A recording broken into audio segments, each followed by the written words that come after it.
ఓం శక్తిమాం అండి. ఓం శక్తిమాం. చాలామంది మా ఫ్రెండ్స్ అంటే మా యొక్క పెయింటర్స్‌లో కమాల్ కమాల్ మాట్లాడుతుంటారండి. ఆ!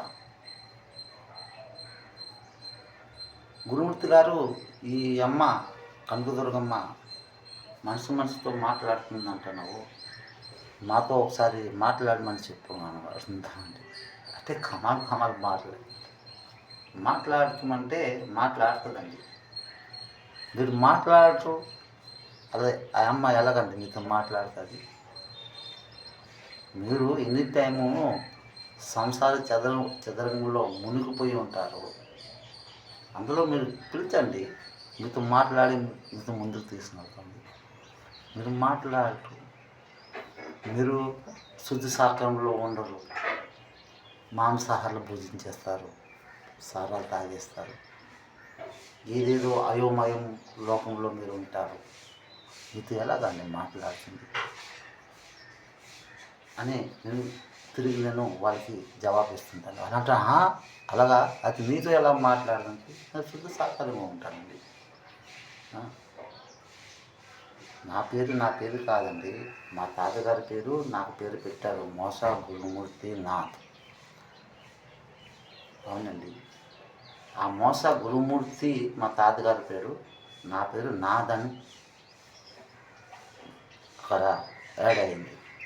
ఈ సత్యం అన్నమాటండి. అంటే ఈ మోస గురుమూర్తి పేరులో కమాల్ కమాల్ మాటలు ఉన్నాయి.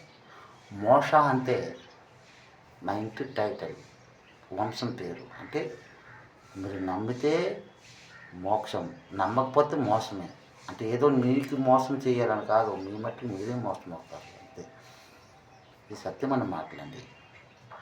గురువు అంటే ఇది హిందూ, ముస్లిం, క్రిస్టియన్, సిక్ 4 మతాల్లో కూడా ఆ గురే.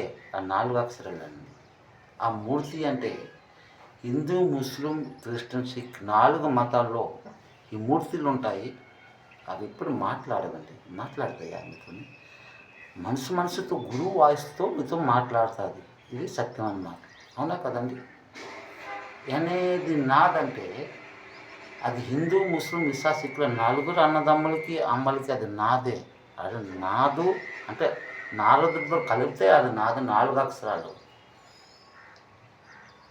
అవునండి.